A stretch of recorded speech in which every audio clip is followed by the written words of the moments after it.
আমি নিজেই খুব লজ্জিত যে আমার ফ্যামিলির ব্যাপার আজ সোশ্যাল মিডিয়ায় আনতে হচ্ছে শুধুমাত্র আমার পরিস্থিতির কারণে। কারণ আমি এমন একটা পরিস্থিতিতে দাঁড়িয়ে আছি যেখানে আমার নিজের জীবনেরই কোনো গ্যারান্টি নেই। বাড়িতে যাওয়ার পর ঝুট ঝামেলা হতেই পারে, আমি মানলাম, কিন্তু কোনো দিদি বটি নিয়ে কোপাতে আসে, এটা কি মানা যায়? আমি তো কোনো স্বপ্নও ভাবিনি। আর এই সব আমার বাবা মা কী করে সাপোর্ট করে আমি এখনও বুঝতে পারি না। আর সেই সাপোর্ট করতে গিয়ে যে বটিটা দিয়ে আমি কোপ দিয়ে ওখান দিয়ে পালিয়ে এসেছি, সেই ব্লেমটা দিতেও আমার বাবা মা একবারও পিছু পা হাঁটেনি। একটা মেয়েকে বাঁচাতে গিয়ে যে একটা ছেলেকে এরকম বিপদের মুখে ফেলে দিতে পারে, সেটা হয়তো আমার বাবা মাকে না দেখলে আমি বুঝতে পারতাম না। তোমরা নিজেরাই একবার এই কল রেকর্ডিংটা শোনো। না, তুমি তো আমার জেল খাটাবা যা দেখতেছি। তো জেল খাটাবো না তোর কি করবো? তোর দিদির সঙ্গে না না, যদি বটিটা দিয়ে আমি কোপ দিয়ে বেরোয় যাইছি। হ্যাঁ তুই কোপাইছো।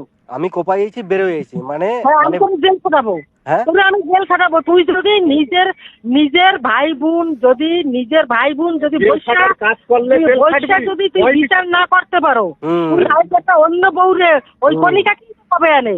আজ তুই বাড়ি আসিস 5 মাস পর। ও না, আমি হ্যাঁ, করছি আর বটিটা নিয়ে আমি দিদিরে কোপাইতে গেছিলাম। দিদিরে কোপাইতে দিদি বটিটা আনছে, সেই বটি নিয়ে কি কি করতে আনছে? বটিটা কি করতে আনছে? বটিটা না, বটিটা কি করতে আনছে? ওর হাত দিয়ে বটিকে নিয়ে কোপাইছো। আমি আমার দিদির হাত দিয়ে বটি নিয়ে কোপাইছি। না তুই তো এখন তুই কেস সাজার মানে কেস দিয়ে বাঁচার জন্য রেকর্ডিং করে রাখতে আছিস। তাই সেরকম ভাবে রেকর্ডিং কর। তুই কোপাইছো। যে কোপ খাইছে সেও কবে। আমার যে কোপ খাইছে সেও কবে।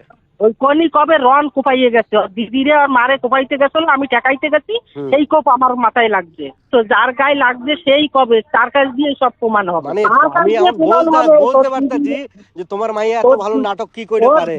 নাটক তার মা এরকম করতে 2 করতে- মিনিট পরে নিজের ছেলেরে ফাঁসানোর জন্য কি বটি দিয়ে নাকি হ্যাঁ, তো আমি দিদি এখন থানায় যাবে। এই কথাটা শোনার পর তো যে কেউ বলবে যে বটিটা দিয়ে আমি কোপ দিয়ে ওখান দিয়ে পালিয়ে গেছি। হ্যাঁ, এরকম স্টেটমেন্ট আমার বাবা আর মাই দিচ্ছিল। যার কথাগুলো শুনতে পাচ্ছিলে সে হচ্ছে আমার বাবা আর মাই।